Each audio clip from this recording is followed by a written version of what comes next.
hadir di sini Pak. Tapi sebelumnya saya mau mengucapkan happy belated birthday Pak Jokowi. Selamat ulang tahun Pak. Saya sebentar. Saya ngomong apa adanya. Saya dari kecil sampai sekarang nggak pernah ulang tahun. Ngomong apa adanya, benar. Padahal istri saya bangga banget loh Pak, ulang tahunnya sama Bapak. Kami kirim ucapan ulang tahun lewat Twitter sih Pak, belum dibalas. Iya. Belum di forward ya. Mudah-mudahan setelah malam ini dibalas. Kayak Rene CC Pak. Oke, teman-teman, this is a very relaxed open session, open dialogue. Seperti tadi sudah saya bilang, ya. Boleh duduk Pak.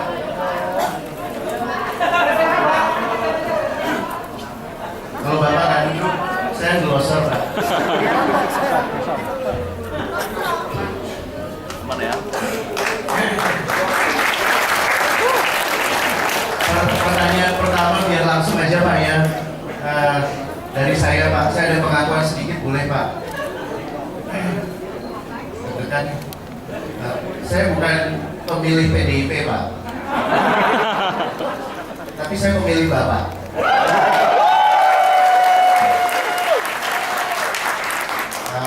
Udah yakin banget Pak.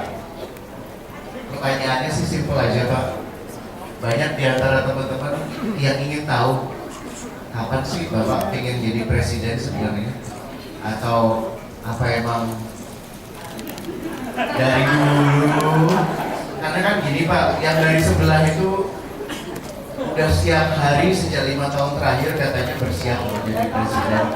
Gitu. Nah kita pengen dengar dari Pak Jokowi, apakah karena instruksi atau ada sabdo panito atau ada panggilan jiwa atau apa gitu Pak, yang boleh tahu?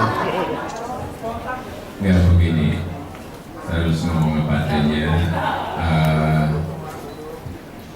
Dari kecil saya nggak pernah ngimpi lah jadi presiden, nggak pernah. Dari kecil saya juga nggak pernah ngimpi jadi gubernur.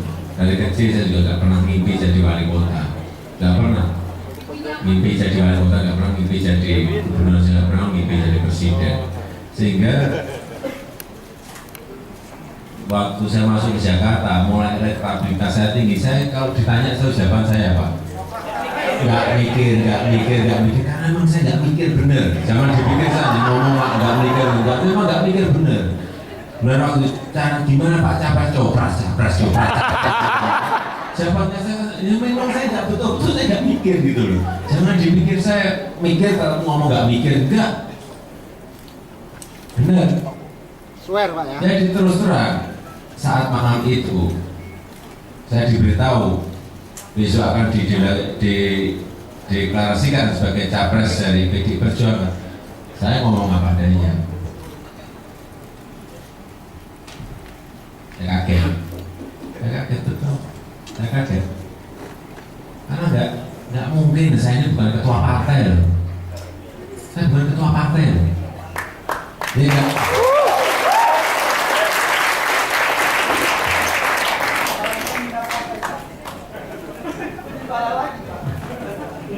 Bukan, saya bukan ketua partai. Jadi keputusan itu menurut saya juga sebuah revolusi politik, tetapi tidak pernah kita bahas. Bahwa revolusi politik yang luar biasa. Saya ini bukan ketua partai, saya juga bukan ketua di DPP pusat partai, tidak. Tapi ini tidak pernah dibahas. Ini lompatan, menurut saya lompatan besar. Artinya orang diputuskan menjadi capres. Karena apa? Karena kehendak rakyat. Bisa dilihat dari apa? Bisa dilihat dari survei elektabilitas, hanya itu aja. Tetapi tentu saja mestinya ada hitung-hitungan lah, hitung-hitungan ada. Kalau saya waktu di putusan itu ya, waktu di mana? Di Cibitung. Biasanya mengucapkan Bismillah, akan saya laksanakan. Udah gitu aja. Coba. Kandungan saya nggak ada duitnya. Iya saat itu sama sekali nggak ada. Apa kekuatan yang mau saya meyakinkan kepada orang-orang, saya siap uang, saya siap jaringan, saya siap apa lagi? Saya siap menggerakkan mesin partai misalnya, apa itu? Tapi karena memang sudah diputuskan seperti saya tuh, kalau sudah diputuskan seperti itu, saya tuh sebetulnya memang nggak mikir, tapi setelah diputuskan, saya tuh tipikalnya petarung.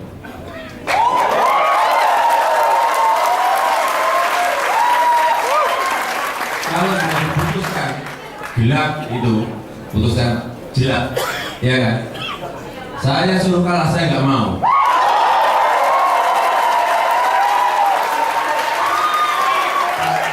Kami semua juga nggak mau Bapak kalah.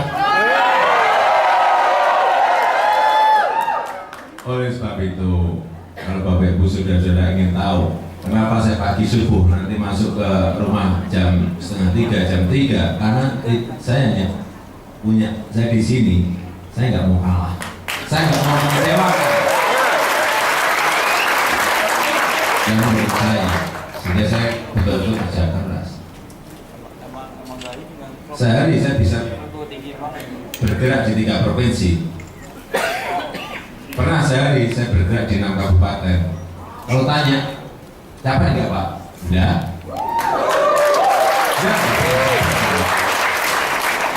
Itu 2 jam enggak? Biasa saja, nggak capek.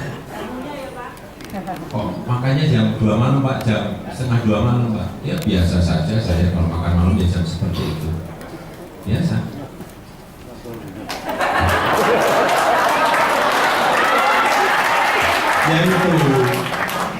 Ya itu. Temuan Pak, kan dulu.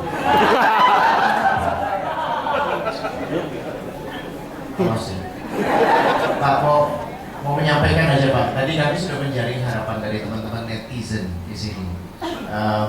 Mereka mencatat beberapa hal yang dicatat adalah pengen internet kenceng dan merata di seluruh Indonesia, supaya kalau dengar pidato Bapak bisa di streaming dan terus ada perasaan dari teman-teman tadi netizen supaya lebih didengar oleh pemerintah, bukan kalau netizen dari anggota partai tertentu. Jangan ada regulasi yang menghambat presiden yang baru, ini maksudnya Joko Widodo kan? Harus bisa menyalurkan kreativitas anak muda. By the way Pak, pas debat itu, pas Bapak ngangkat industri kreatif, aku menangis. Makasih ya Pak.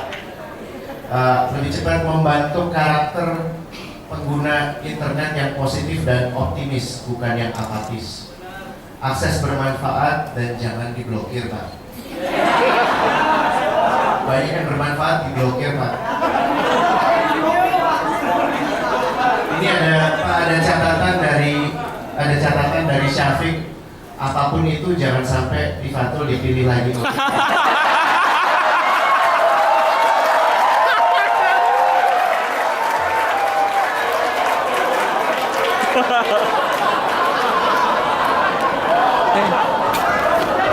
Sorry Pak, itu dari saya, cuma saya takut hilang aja Pak.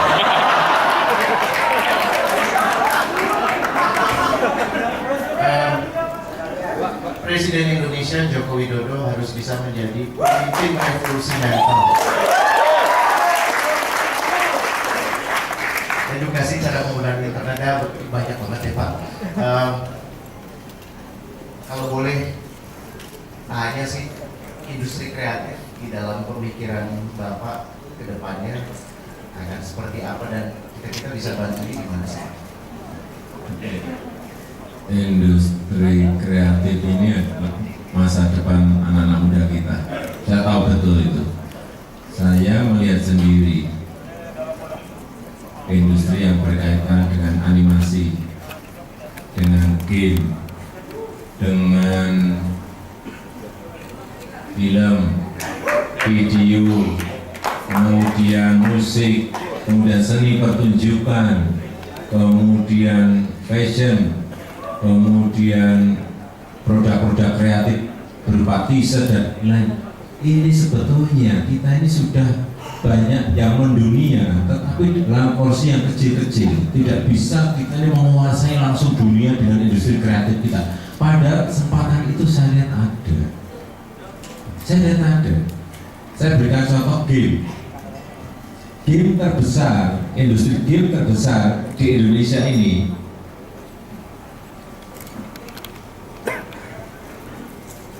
yang ada di dalam kantor itu anak-anak muda kita semuanya. Tapi pemiliknya dari negara lain. Nah, ini yang harus mulai diambil alih.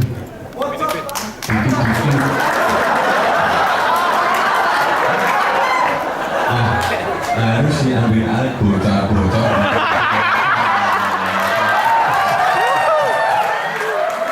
Ini yang harus mulai diambil alih.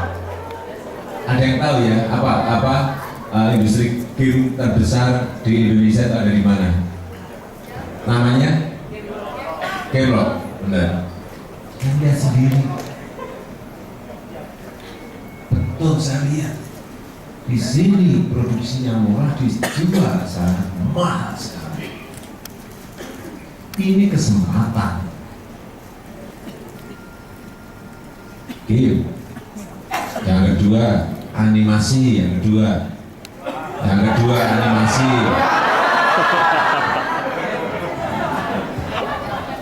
Iya, animasi. Ya banyak sekali. Nah, yang buat siapa? Anak muda kita semua.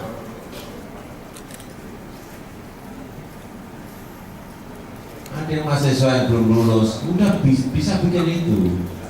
Tapi yang memasarkan siapa? Cara memasarkannya seperti apa? Sebetulnya ada pameran-pameran di negara-negara lain yang rutin berpameran mengenai itu, tetapi kita nggak pernah mengirimkan orang-orang anak-anak kita meluncur ke sana. Saya jadi ingat waktu saya memulai usaha dulu, pameran di Singapura, pameran di Gold di Jerman ya, itu dari Indonesia hanya ada 14 stand. Kemudian dari Tiongkok, dari China 6, hanya ada 6. Vietnam, Malaysia paling 2 atau 3. Coba kita sudah ke depan. Begitu 9 tahun yang lalu saya ke sana lagi. Tiongkok, China berapa? Berapa coba tebak? 300 stand.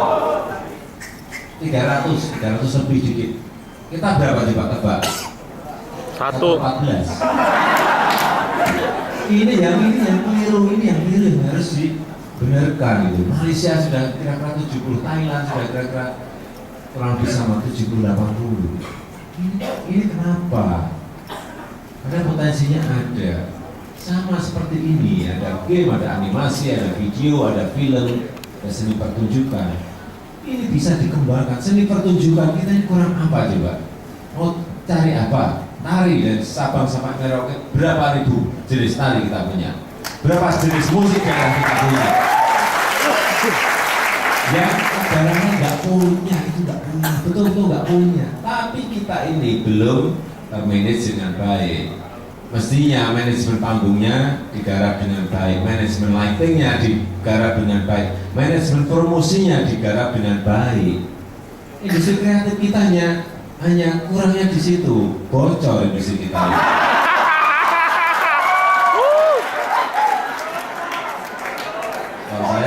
Kalau saya jadi ketularan.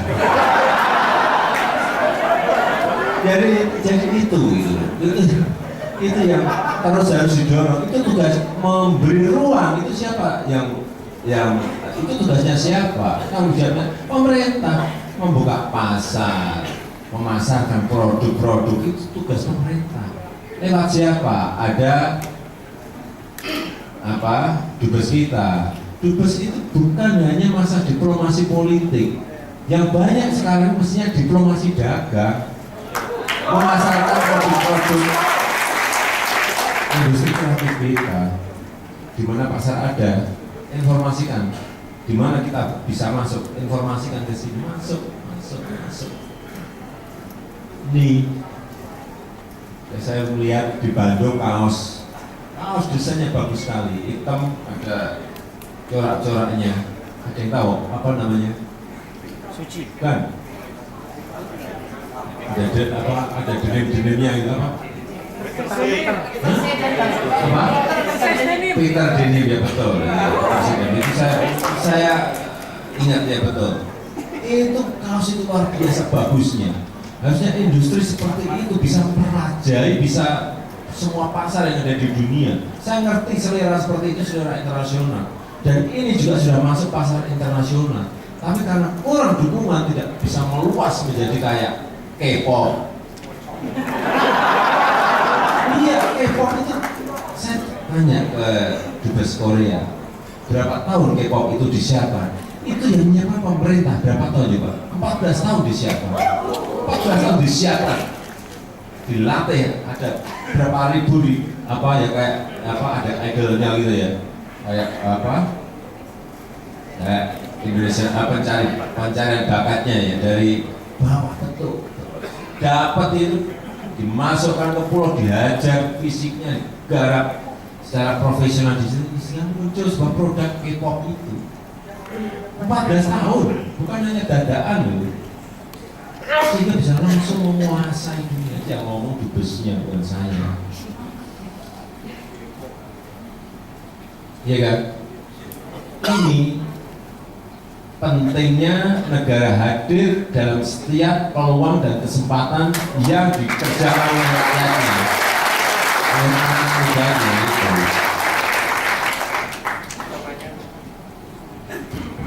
Itu namanya kena Jokowi effect, Pak. Ya. Siapa di sini udah kena Jokowi effect? Saya juga udah kena Jokowi effect malam ini, apalagi besok gak bangun. Saya mau panggilkan ada beberapa teman kita yang hadir di sini. Secara spesial ingin mengucapkan terima kasih ke Bapak. Ada Pak supir taksi yang anaknya tertolong oleh KJS, Pak.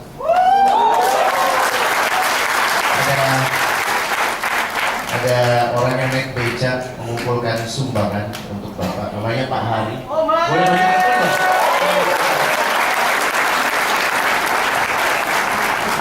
Dan ada pengrajin dari NTT,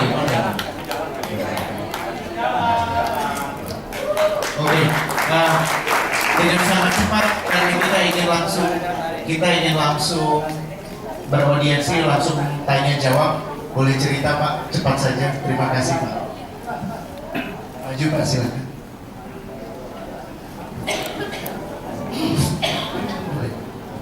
Terima kasih buat kesempatannya. Saya sebenarnya bukan salah sebut Pak. Saya supir angkot, supir mikrolet M9. Maaf Pak, ini udah dinaikkan pangkatnya. Oh, supir M11. Nah, tadinya sebenarnya tujuan kami bukan ke sini Pak. Kami mau ke Senayan. Tapi sudah terlanjur bubar, kami cuma lihat bapak doang. Waktu keluar lagi gitu, udah masuk mobil, keluar lagi yang datang orang jalan kaki Pak. Wah, kami mau nangis berdua sama istri Pak. Istri saya kan dari masih kecil, langsung saya bawa. Kebetulan ini sedang perawatan. Istri saya bisa nyambung lagi. Ini Pak, saya mengucapkan program Bapak yang ketika Bapak menjadi gubernur, saya tertolong ketika saya sakit. Angkat rahim yaitu kena minum 2 kali saya operasi. Untung ada program Bapak. Suami saya super angkot Pak, rumah ngontrak lagi sering kebanjiran. Tapi karena program Bapak saya bisa tertolong, saya bisa seperti ini. Gratis sama sekali tidak bayar Pak. Dan begitu juga anak saya yang sekolahnya di swasta, Bapak nggak milih-milih memberikan KJP negeri atau swasta, tetapi swasta pun Bapak perhitungkan. Saya terima kasih Pak.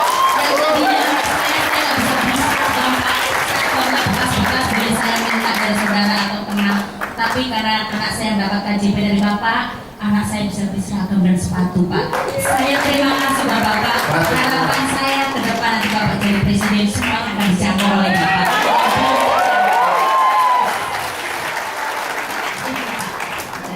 Ya memang saya itu membuat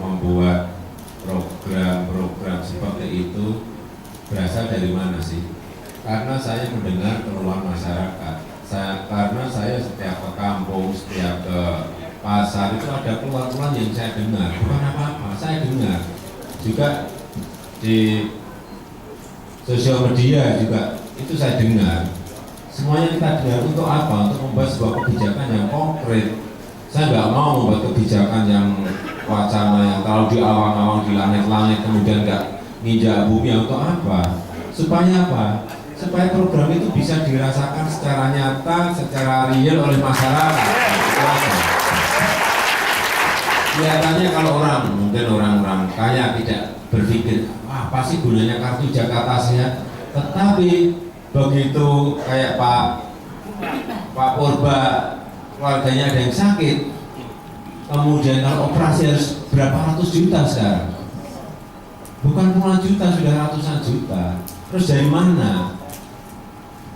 Dan itu saya jumpai, setiap saya ke kampung saya jumpai ada 5, ada 10, ada 20. Kita kumpulkan ada berapa coba di Jakarta? Ada 510.000 kasus yang seperti dialami Bu Purba tadi. Sehingga dibuat kebijakan kartu Jakarta Sehat itu sebetulnya apa? Hal yang konkret yang kita berikan pada masyarakat. Sistem itu yang kita berikan. Kalau yang namanya anggaran kesehatan di semua daerah ada, di Jakarta dulu juga ada, tetapi yang pegang siapa coba anggaran itu? Kita nggak ngerti kan? Uangnya tersalur ke masyarakat lewat apa coba? Karena sistemnya nggak jelas. Anggarannya ada, saya juga nggak ngadain anggaran lagi juga ada. Sistemnya yang nggak jelas sehingga uang itu, anggaran itu nggak tersampai kepada masyarakat secara baik, tidak dirasakan secara real oleh masyarakat. Hanya itu aja. Kartu Jakarta Pintar itu juga ini ya, kalau kartu Jakarta Sehat sudah kita berikan kepada 3,2 juta penduduk di Jakarta. Bisa ya Pak? Bisa banget. Iya, terus siapa yang butuh terus berikan sampai anggaran kita nanti mentok udah nggak kuat ya sudah. Tapi saya kira dengan angka yang seperti itu sudah sangat menolong sekali. Kartu Jakarta Pintar juga sama, sudah 381.000 anak yang kita berikan itu. Jangan dipikir yang namanya sekolah itu hanya bayar SPP, tidak. Ada 13 komponen biaya yang menjadi beban orang tua. Sehingga muncul kartu Jakarta Pintar itu untuk apa? Seperti tadi Ibu sampaikan, untuk beli seragam. Mau anak kita suruh sekolah tanpa seragam? Nggak mau. Jangan menganggap enteng hal yang berkaitan seragam. Mau anak-anak kita nggak diberikan sepatu suruh sekolah? Nggak mau. Ini gunanya kartu itu. Kenapa saya tahu? Karena saya setiap hari berbicara dengan masyarakat. Setiap hari, bukan setiap minggu atau setiap mau kampanye saja. Teman-teman penyusup boleh langsung interview Pak Purba di sini dan menyampaikan pesan ke Pak Fadlizon bahwa ini bukan cuma sekedar kartu. Oke, Pak Harifan Java, Pak Harifan Jogja, mau saya pegang?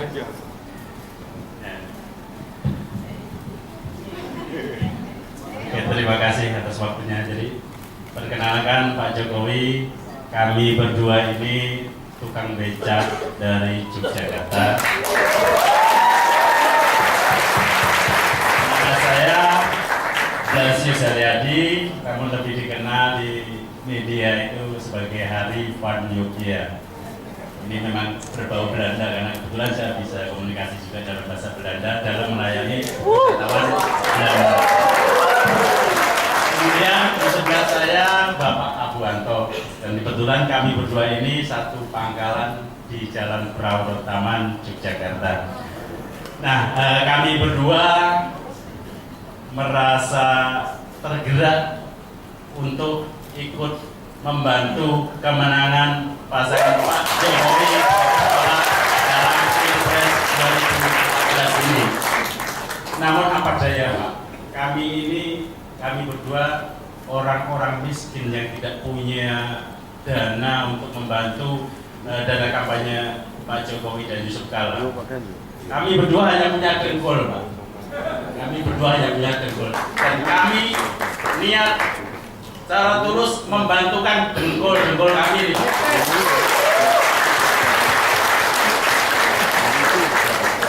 Dimulai tanggal 13 Juni kami berangkat dari titik 0 km Yogyakarta sekitar Malioboro. Kami berdua bergerak menggenjot becak menuju Jakarta.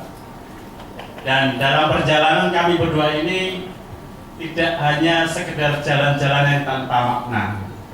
Kami berdua mencoba menggalang dana dalam artian karena kami yakin sebenarnya banyak masyarakat kecil ini yang ingin membantu dana kampanye Pak Jokowi Yusuf Kala, namun demikian terkendala tidak tahu bagaimana caranya. Nah, kami berdua menawarkan diri kalau seandainya masyarakat kecil ini mau menitipkan entah Rp50, Rp100, monggo silahkan. Dan ternyata sambutannya sangat luar biasa, antusiasme masyarakat sangat luar biasa. Karena kecintaan masyarakat pada Pak Jokowi yang memang benar-benar bisa dekat dan bisa merakyat. Kemudian selain kami mengumpulkan dana, kami juga mencoba menggali aspirasi dari masyarakat yang kami temui di sepanjang perjalanan Jogja-Jakarta, dan ada beberapa juga yang akhirnya mengirimkan, memberikan aspirasi dalam bentuk tulisan di buku maupun ada yang di surat. Dan nantinya kami mohon Pak Jokowi bisa membacakan salah satu di antara aspirasi yang ada. Pak Hari, nyuwun sewu, ini ibu-ibu di depan udah pada nangis semua, ya. Jadi bisa Bapak serahkan supaya nanti beliau baca, kemudian kita bisa lanjut untuk mengembangkan. Jadi ini kami dua becak dari Jogja membawa 2 kota untuk mendukung capres nomor 2. Sampai langsung. Anjing berat juga nih.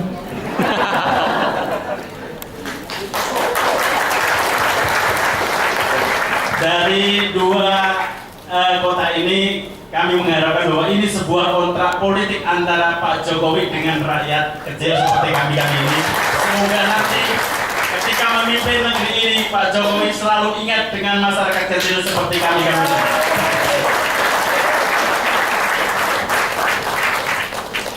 Terakhir Pak Ibu yang dari NTT itu.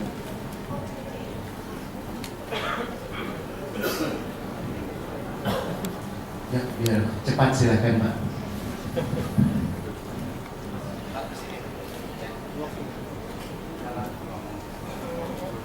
Kami berdua dari NTT, Kabupaten Sika Maumere. Kami diutus oleh pengungsi rokat tenda yang sudah 18 bulan kurang lebih di pengungsian.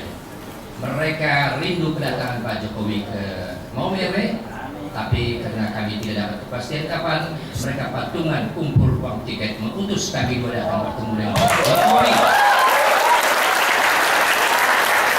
Saya tidak meneteskan air mata di sini sekarang, tetapi dalam saya menangis, dan saudara-saudara saya di Polres pasti menangis sekarang. Dan total mendukung nomor 2. Ini kita hasil pilihan mereka dari Kota Maumere untuk kami lakukan kepada Pak Jokowi.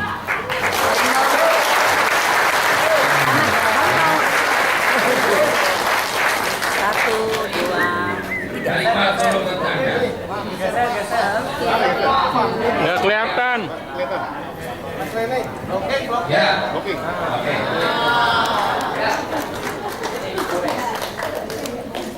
Ini hidup Polres, tepuk tangan untuk Polres. Semuanya, mari kita tolong dukung memilih Pak Jokowi untuk jadi presiden kita yang akan tekun membiasakan